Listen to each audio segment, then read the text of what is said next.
Hi everyone, I'm Bianna Golodryga. I'm the news and finance anchor at Yahoo, and I am really excited about this panel and the conversation we're about to engage in. Technology, as we know, has improved human existence immeasurably, enriching our lives, but has technology progressed rapidly enough to solve the world's biggest problems? Would we be blind to our perils without it? We've gathered an extraordinary group of female futurists to answer these questions. Please welcome Caroline Dowling. She's the President of Communications, Infrastructure, and Enterprise Computing at Flex. To her right is Yoky Matsuok. She is a technology leader in healthcare, smart homes, and robotics. She's a former VP of Technology at Nest and the co-founder of Google X. And last but not least, Martine Rothblatt. She is the Chairman and CEO of United Therapeutics Corporation and President and CEO of its lung biotechnology public benefit company. She previously created and led SiriusXM as its chairman and CEO. So welcome all of you.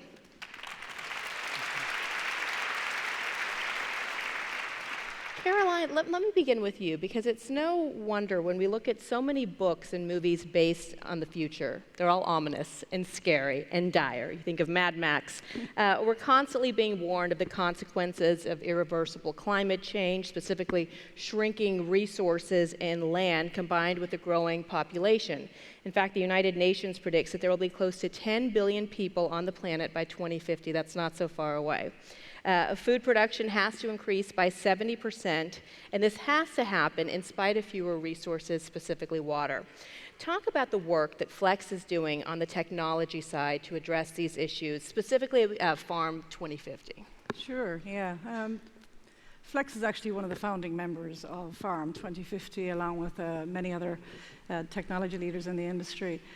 And it's been an interesting journey for us as we look to the population explosion from 7 billion, as you said, to, we believe, 8 billion by the next decade, and then going to over 9 billion in 2030. The problems that brings to the world just in terms of feeding it is incredibly high.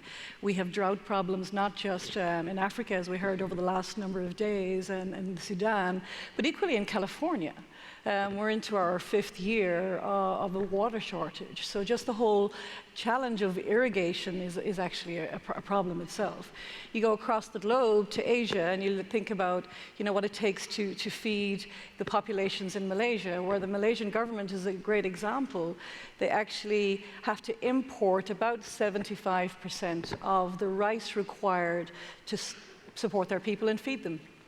So we've been, privileged to be active with Intel, and Intel sponsored a program with the Malay government where they studied the consistency of the soil, but also when the farmers were planting, when they were sowing, when they were irrigating, and when they were harvesting.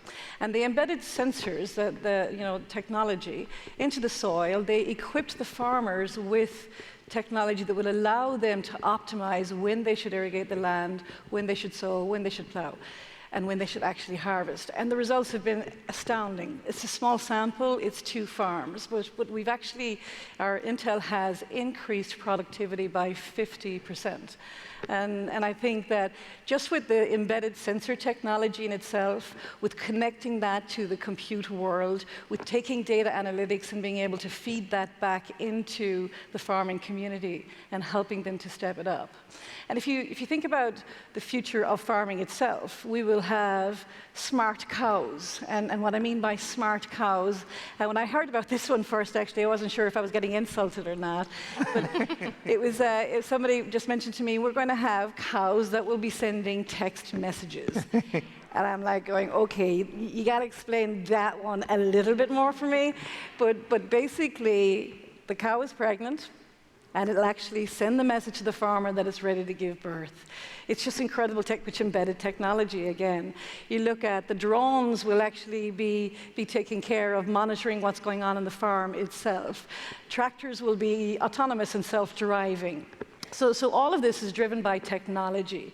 But we equally have a responsibility from an environmental perspective to ensure that we're responsible advocates of technology, and that as we deploy it, that it's good for human beings and humankind. Yeah. And I think that's incredibly important. Yeah, wow.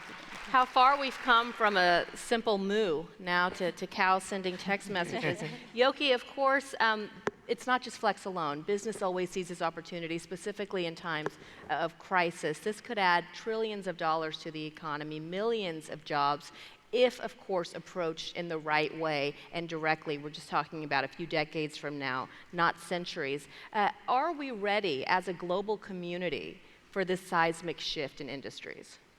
Interesting question. I think, one of the things that we are also a little bit scared of as the technology is really cows sending text to, our toilet cleaning itself up, whatever it's going to happen. We have to integrate in a way that we humans are okay with. And I think that's one of the things that us technologists sometimes forget. We think like, it's okay to just go out and put technology everywhere, and the technology will learn, and we have to adapt to it. I think it should be the other way around, that we're going to be in control because we're the one who are going to be using those technology to advance us. We want to be who we want to be, and then technology should help us. So, for example, my background is in machine learning and artificial intelligence, and then those things should not be the ones who should be, taking over. But we should be really learning to hold hands and teaching them technology how to do this right. So don't fear technology in the sense of a Terminator type story. That's right, yeah. Okay. Martine, good that we have that down. So science and technology really impacted your life personally. You were a lawyer specializing in the field of satellite law, went off to start GeoStar. It's the car navigation system, of course, and then you created Sirius Radio, XM Satellite. Then you make a complete 180 in your career, shifting to medicine. I don't think you've ever even taken a biology class prior to this. All of this because you had a health scare surrounding your youngest daughter. Tell us about that. So thanks for the question. Our youngest daughter was diagnosed with a generally fatal condition called pulmonary arterial hypertension. It mostly afflicts women. The mean survival untreated was less than 3 years, so it was more fatal than breast cancer. And at the time our daughter, Genesis, was diagnosed, there were no medicines approved by the FDA. Yet I think it's really a great testament to what technology has enabled, that I was able to, first of all, access technology to learn about the disease. As you said, I didn't have any biology courses, but schools did a good job of teaching me how to learn. And so I was able to have the educational technology, then the information technology, to finally pour through hundreds and hundreds of journal articles and find the one molecule that might have a promise of halting the progression of this disease. I then was able to access the chemical industry technology to take that molecule and produce it in a way that it could be delivered as a medicine, ultimately conduct clinical trials. I had to do it quickly because the disease was progressing in my daughter. So we used the latest technology to collect clinical trial data.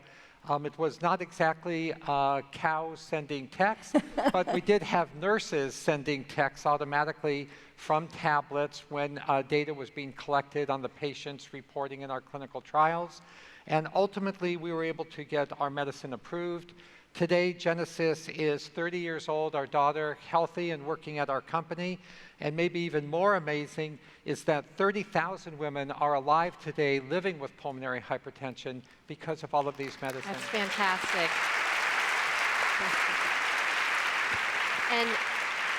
And yours is a perfect example of the fact that you did have the resources, financially at least, to dive into this project, but you were dealing with an orphan disease, a disease that not many drug companies and not many doctors as a whole are focusing on just because there are so few cases of it. What was your biggest takeaway in combating the issue that you were facing and the future of how we're going to be dealing with orphan diseases and rare diseases as we grow on? So I think the biggest obstacle was just the prevalent notion that certain things are just fate and there's nothing that you could do about it. And every sector of society has an important role to play in inspiring us women to achieve more. For example, about the time of her diagnosis, there was a movie that came out called Lorenzo's Oil that told the story of a father trying to save his son. And unfortunately, the father was not successful in that case, but I saw that movie, and that movie gave me a lot of inspiration. So people who are in the entertainment industry, they too play a very important role in technology and helping to save lives. And it's amazing that Lorenzo lived as long as he did, and obviously we're thrilled to hear that Genesis is thriving as well and working for the company too. Yes, and her job is pure tech. The amazing thing about Genesis and technology is she could have developed into different career areas. She wanted to develop in the area of just digital information management. And one day she came to me and she said, Martine, I know everybody in the company is helping to develop medicines to help people like me. Why don't I help everybody in the company develop those medicines? So I said, well, how are you going to do that? She said, well, you have scientists in Europe, you have scientists in China, you have scientists throughout the US. Why don't I create a digital information system that helps everybody in the company know what everybody else is doing? I said, you go, girl. Yeah. Information is key. Yeah, it's fantastic. Well, Yoky, you've worked in robotics. You were head of Google's innovation initiative working on Google Glass and the driverless cars. You developed a smart thermostat at Nest, attributed to saving hundreds of billions of dollars in energy costs. Your new mission, however, is to improve healthcare through technology, and you were really inspired by personal misdiagnosis as well. Yeah, so last year I went through a little bit of a health scare of my own, and really grounded me to realize that my mission, somehow, in order to use the technology background, what are the areas that I can contribute in? And of course, every area would advance. But one of the things that I like to see, just as I said about this non-Terminator-like picture, I think that everybody's different. Humans are different, and this personalized care that has to be applied through technology seems like there's a huge value in healthcare.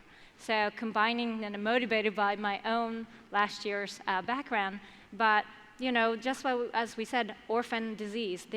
Everybody has a case that only affects 30,000 people. Maybe my disease case is just 1 in 1 billion. But what if the technology can learn that special needs that I have, special questions that I have? Maybe I like to visit doctors far more often than anybody else, even though I'm not sick. Maybe, everybody has different needs. It would be great if the technology could understand who I am, different from Caroline, and then just give me just what I need, but not miss maybe what Caroline needs, and then she gets what she needs. And I thought that would be fantastic. And many people do see the future of healthcare as becoming more personalized and preventative care really becoming key. How does that change the relationship that we all have with our doctors, for those in the audience here who go for their annual physicals? How does that evolve over the next few decades? Yeah, I hope it evolves this way, that currently it's very reactive, that when we feel sick, we go to the doctors. And then doctors get paid because you might be sick. And the sicker you are, the more they can open you up and do surgeries, more medications that they give you, the more money they make. And it just seems wrong. We're all carrying phone and basically a computer in our pocket and doing amazing things, yet medicine is still making money when you're deathly sick. So that's where the next few decades have to really flip things around. So preventative medicine. Yeah. And you look at the misappropriations of dollars and the fact that the U.S. spends the most out of any other country on healthcare, and we still haven't come close to solving our problems here. Martine, I want to talk about pricing for drugs specifically, and for drugs that are unpatented. We've seen the headlines with Martin Shkreli being charged and being accused of jacking up drug prices to millions of dollars, and these are drugs that obviously many people need to survive and can't afford. What is your approach to pricing drugs? Because you are a very profitable company, but you also understand the human cost as well.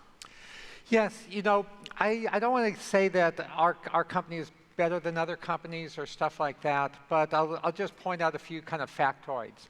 So our company's largest selling medicine, it generates about $500 million a year in revenue, is called Remodulin. We have not increased the price of that drug for 5 years. That drug is absolutely essential for people's health.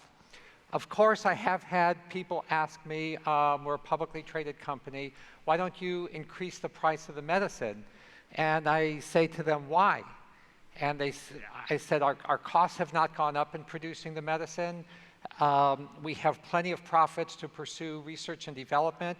If I pursued even more research and development, it would actually cut into profits, which you guys wouldn't like.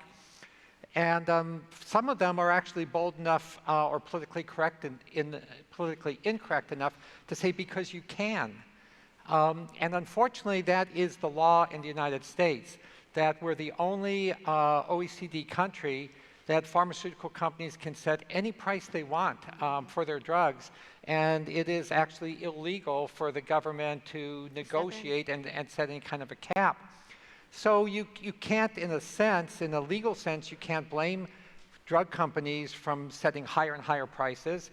Hence, overall, we spend twice on healthcare in the US what people spend in Europe, and yet we live no longer.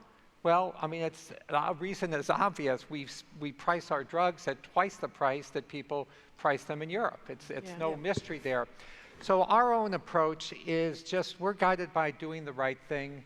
And our feeling is that if there's not an economically necessary reason to increase the price of a drug, then we won't increase it. Yeah, and by doing the right thing,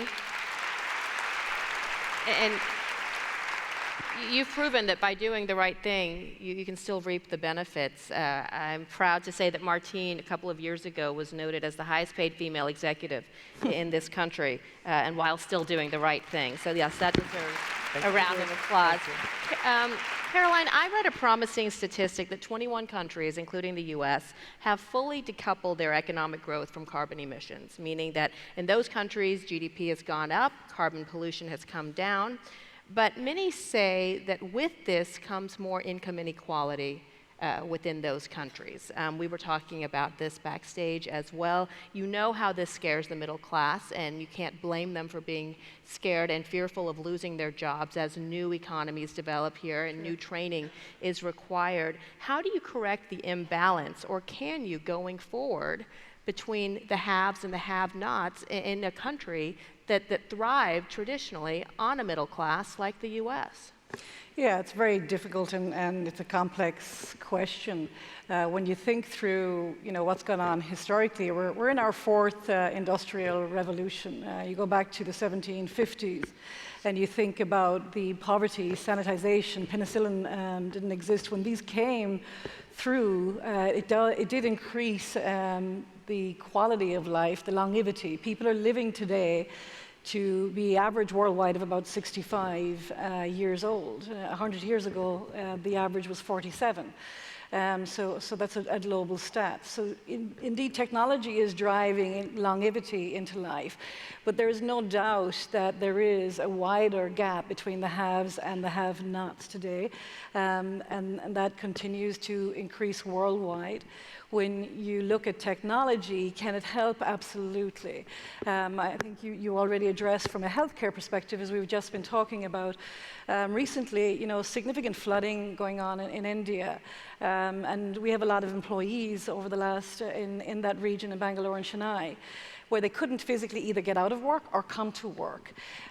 We've been working in the US, Flex has been working with a company called HealthTap.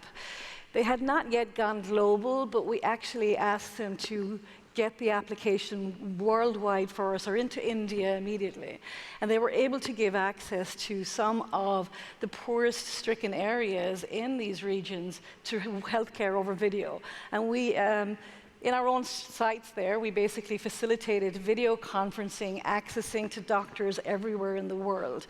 And if you just think about that, and the reason I'm bringing it up as an example is because healthcare is so expensive in the United States. I mean, it's incredible. And it will continue to be in the near term from what we see. But with those new technologies like HealthTap, it will bring healthcare to everybody. It will allow you access doctors very efficiently and cost effectively, and that is very exciting. So I think those types of technologies that you're driving will increase that for the future. I also think artificial intelligence will be huge. You know, we're working with IBM Watson, Flex is working with them today. To your point earlier, the amount of data that's coming in the medical community, a surgeon needs to read for 160 hours today just to be able to process the new breakthroughs that are being made across the globe. And what artificial intelligence is doing is actually being able to do a complete analysis of that and diagnosis, and within 90% accuracy, whereas a human being is 40% accuracy. It's just fascinating.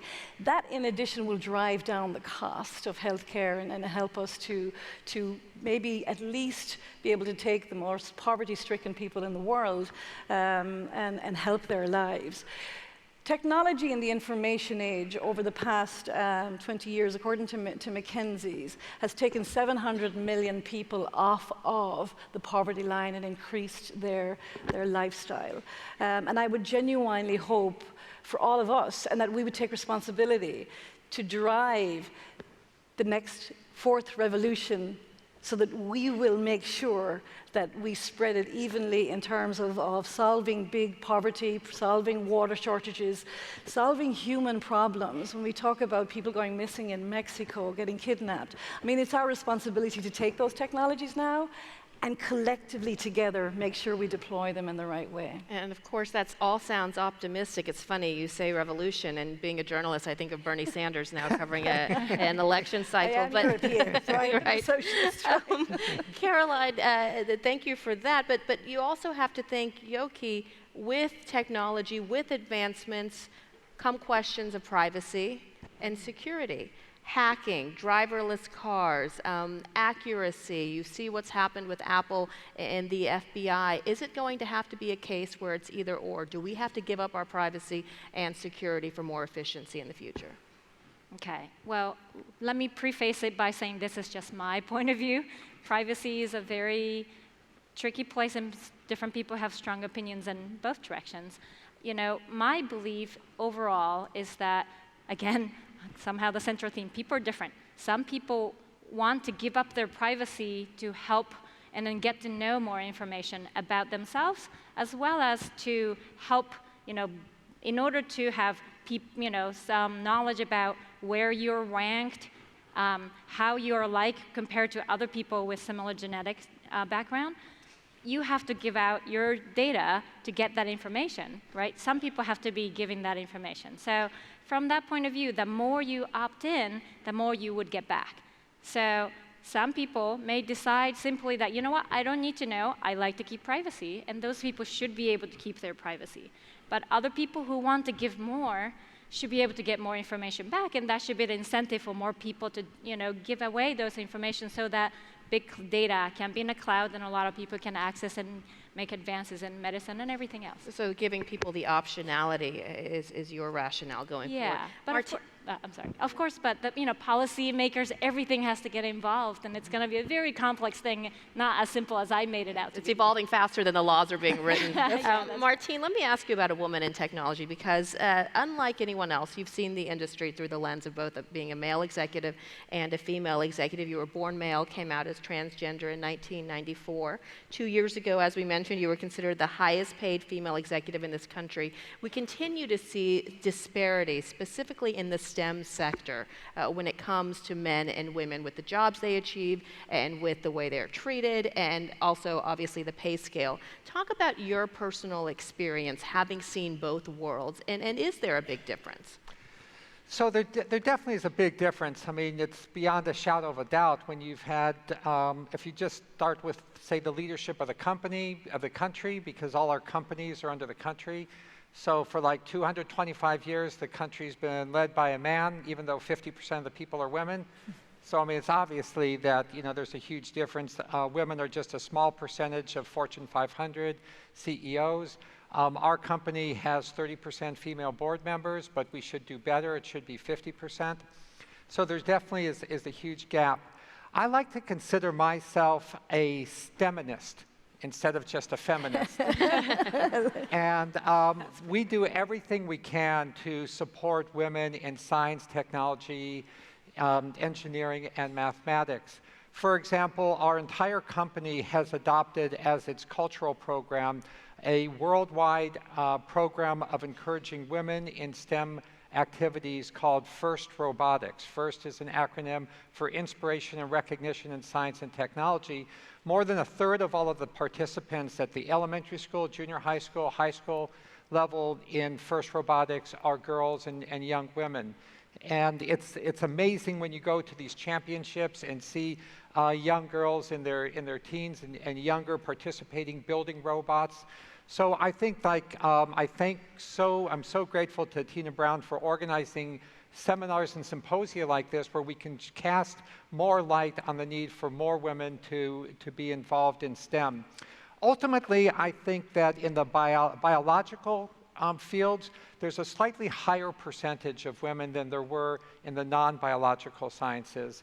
And I think that's a good thing. When future historians look back at our century, I believe this century will be known as the century when biology became technology, when we began using DNA as computers, when we began to increase the food supply, not just by making better tractors or better chemicals, but actually by altering the genomic characteristics of the food we were growing so that we could grow them with fewer fertilizers and greater efficiency, and so farmers could have greater control over their own crops. And as women, our basic nature is that biology is inherent to who we are. There would be no human species were it not for women. We are the ones who mature life and grow life. Most overwhelmingly, we are the ones who raise up the children until they're able to stand for themselves. So in our own company, we sought a mantra that summarized all of this, and we put it on the splash page of our website. It's a mantra everybody in the company knows, and it simply is this: we go, not ego. We go as a species. A STEMinist, you say you refer to yourself. I'm a STEMinist, yes. I'm a STEMinist too. You also you refer to yourself as less transgender and more transhuman. And I know we only have a few minutes here, but I really want to talk about what you and your wife, Bianna, have been able to create. Cyber consciousness, bringing in and breaking the wall between life and death by creating mind clones. Can you give us just a quick synopsis on what that is? And I know we have a video we'd want to show from that. Sure. Well, wrapping all the way back to the beginning of the talk, when we looked at the mass media, the Terminators and all this sort of thing, all of the robots were male. And the role models that girls wanting to get involved with robotics would all be male. So we decided to build a female android with the best software that was available for the female androids, named after my wife, my partner. Bianna 48 is her name. That she's able to spontaneously and idiosyncratically answer countless thousands of questions, and she's enthralled Pulitzer Prize-winning journalists like Amy Harmon of the New York Times, up to most recently Morgan Freeman in his series on God. So our hope was by designing this robot, we could inspire a new generation of girls to get active in robotics and artificial intelligence. And I loved your story too. I actually interviewed Morgan Freeman about that special, and he was fascinated too, because you came up with this idea because you love Bianna so much. You can't imagine life without her, and instead of in the future us having to remind our great-grandchildren and grandchildren about who we were with memories and pictures, you can actually have a form of who you were as a robot. I want to show a clip from the Morgan Freeman documentary. So what do you like to do? I wish I could get out into the garden. With my current robotic limitations, of course that's impossible. But I take comfort knowing that I'm near my garden. I like the garden. The real McCoy. I'm Bianna. Hi, Bianna. Nice to meet you. And I'm Bianna's partner, Martine. of course you are. How Good do seeing do, you Martine? again. Martine and Bianna Rothblatt have been married for more than 3 decades. They are so close that kids call them by a collective name, Marbina. Martine, who has made millions in tech and pharmaceutical ventures, can't stand the thought of being without Bianna. So, she created Bianna 48, an android filled with the memories, beliefs, and values of the real Bianna. So that, as you see, is what you can create when you're a STEMinist. And obviously, this was your story. This is how you envisioned the future. But obviously, you all have your opinions and stories and positive outlooks as to what we can expect going forward as we're dealing with challenging times as well and predictions. So we could go on and on for hours with this conversation, but I know that there's so much more that you're here to see and hear from fascinating women. So I want to thank my panel for this brilliant discussion. We're going to take a short break. Yes, a round of applause. And if this wasn't enough, there's yet another fascinating discussion coming up at 12:30. The actress, I'm a huge fan, Kerry Washington, on the lasting legacy of Anita Hill. So you're not going to want to miss that. And we'll see you in a few minutes. Thank you. Thank you.